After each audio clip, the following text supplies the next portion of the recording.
March 3. ఆత్మఫలమేమనగా సంతోషము. గలతీయులకు రాసిన పత్రిక 5వ అధ్యాయము 22వ వచనం. మనిషి నిజమైన ఆనందాన్ని ప్రభువును పొందిన తర్వాతే అనుభవించగలడు. ఆయన తండ్రి దేవునితో సంబంధం కలిగి పేతురు చెప్పనశక్యమును మహిమాయుక్తమునైన సంతోషము గలవాడై ఆనందించుచున్నాడు. పేతురు రాసిన మొదటి పత్రిక 1వ అధ్యాయం 8వ వచనం. ఎవరైనా అనుకూల పరిస్థితుల్లో ఆనందించగలరు, కానీ ఆత్మఫలమైన ఆనందం అనేది భౌతిక పరిస్థితుల ఫలితం కాదు. అది మన ప్రభువుతో ఉన్న సంబంధంలో నుంచి ఆయన ఇచ్చిన అమూల్యమైన వాగ్దానాల మీద ఆధారపడిన ఆనందం. క్రీస్తు సింహాసనం నుండి దించబడే వరకు సంఘం దాని ఆనందాన్ని ఎప్పటికీ కోల్పోదు. క్రైస్తవ ఆనందం కష్టాలతో సహజీవనం చేయగలదు. పౌలు ఇలా రాశాడు: పూర్తి ఓర్పుతో సహించుటలోను సహనంతోనూ కూడిన ఆనందంతోనూ అని కొలసీ 1:11లో, తెస్సలోనికైలోని విశ్వాసులు గొప్ప ఉపద్రవములో పరిశుద్ధాత్మని ఆనందంతో వాక్యం అంగీకరించిన వారు అని తెస్సలోనికైలకు రాసిన మొదటి పత్రిక 1వ అధ్యాయం 6వ వచనంలోనూ రాశాడు.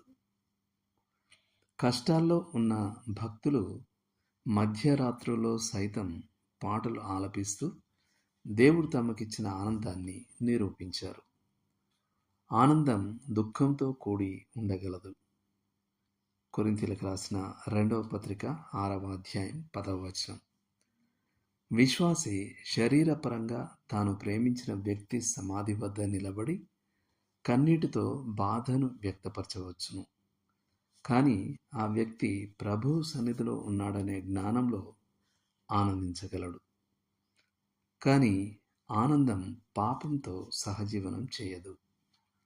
క్రైస్తవుడు పాపంలో పడినప్పుడు అతడు తన ఆత్మ ఆనందాన్ని కోల్పోతాడు. అతడు ఎప్పుడైతే తన పాపాన్ని ఒప్పుకొని విడిచిపెట్టగలడో అప్పుడు తిరిగి తన ఆనందాన్ని పునరుద్ధరించుకోగలడు. నా నిమిత్తము జనులు మిమ్మను నిందించి హింసించి మీ మీద అబద్ధముగా చెడ్డ మాటలెల్లా పలుకున్నప్పుడు మీరు ధన్యులు, సంతోషించి ఆనందించుడని యేసు ప్రభు తన శిష్యులకు చెప్పాడు. మత్తయి సువార్త 5వ అధ్యాయం 11-12 వచనాలు. వారు అలా చేశారు. కొంతకాలానికే తమకు తీర్పు చెప్పిన మహాసభ ఎదుట నుండి బయటకు వచ్చినప్పుడు ఆయన నామం కొరకు అవమానం పొందుటకు పాత్రులని ఎంచబడి సంతోషించిరి. అపోస్తలుల కార్యములు 5:41. ప్రభు జ్ఞానంలో మనం పెరిగే కొద్దీ మనలో కూడా ఆనందం పెరుగుతుంది.